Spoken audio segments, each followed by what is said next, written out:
the state of the short film is, it's kind of gone through its ups and downs for sure. I think that Vimeo 10 years ago was a fantastic resource for short filmmakers to kind of get their work out there, and where the investment, the financial investment and the time investment seemed to really make sense. And you had a lot of people competing for staff picks and stuff like that in the early stages of Vimeo, and I thought it was good for cinema, period. I thought it added some value to to what people would to other people's work that may not have normally had a platform to show it. At the time, YouTube was you weren't getting your short films really seen on YouTube as much, and Vimeo just seemed to have just like a pretty good community geared towards the short filmmaker, curated at the time. When it first, I don't think it's curated very well now, but I think it was curated fantastically when it first started up. If you got a staff pick 7 years ago, maybe 6 years ago, I don't remember when the transition happened, and I understand why the transition happened too, by the way. So, I'll get into that. But if you had a staff pick, 6 years ago, I mean, you're guaranteed 300, 400, 500,000 likes. Not likes, views. I mean, it was a great platform to get your work seen. I look at staff picks now, and maybe they have 40,000 views. I mean, it's just, they had to compete with YouTube. Unfortunately, the Vimeo on demand apparently just, my assumption is that it just wasn't delivering income as much as they needed to keep the site operational. And then they had to reimagine the company, and and I understand why they had to do it, because they needed to stay.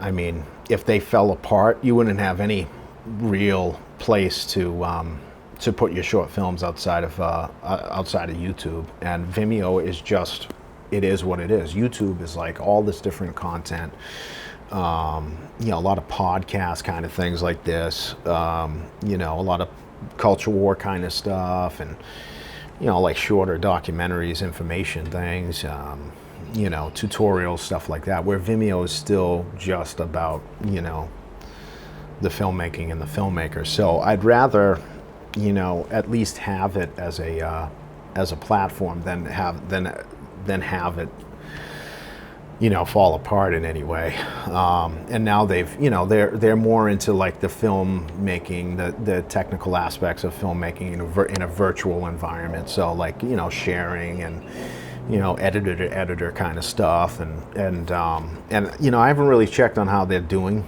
with that. I'd assume pretty well, because they're still around. But it was kind of a shame not to have such a great kind of go-to for short filmmakers. And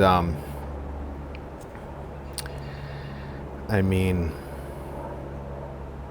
the other thing is this, though, as far as the state of short filmmaking that I do want to talk about, is that still we're in this kind of mindset, and I don't know if it's relevant anymore, but we're still in this mindset where it's a calling card. The short film's a concept, or it's a calling card, or it is what it is.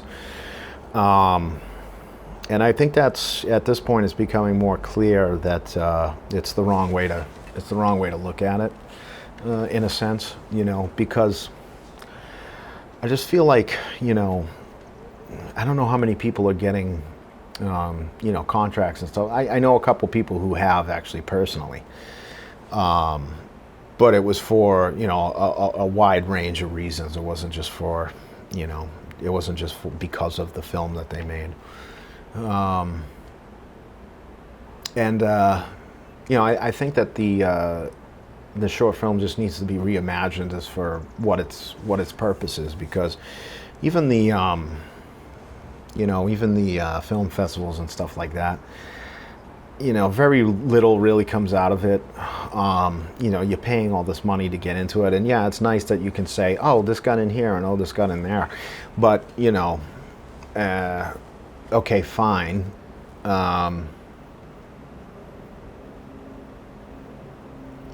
And unfortunately, we kind of started where, the internet for the most part likes when things are free. So do I.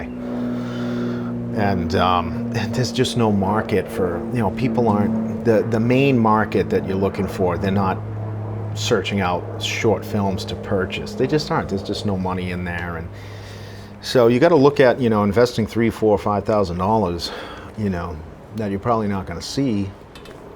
I mean, it's an interesting thing to do. And I watch short films all the time. I curate a horror channel on Vimeo, and the subscribers are mounting. I'll put it in the description, I guess. But I've only seen like a handful over the years that I've watched short films, and I watch quite a few because I'm like, okay, where are the new ideas? I mean, that's really what I want to see, is like how young people are interpreting the world. And it's all like calling card bullshit. It's still stuck in this kind of nonsense. This was stuff that people were telling me, 15 years now, 11 years, let's say, oh, call all this, all that, and it's all irrelevant, we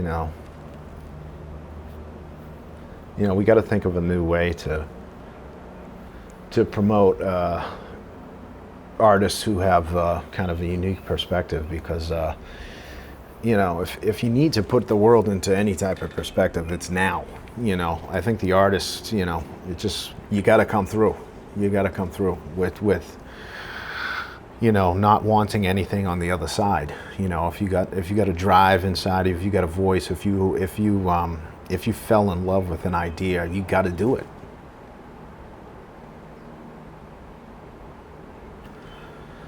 If that comes in this, my opinion on short films is like, Hemingway would write novels, but he'd also write short stories.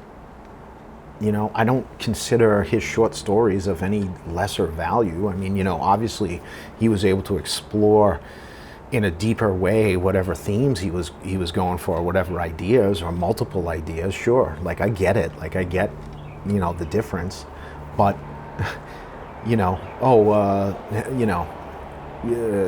F. Scott Fitzgerald's short stories, forget it.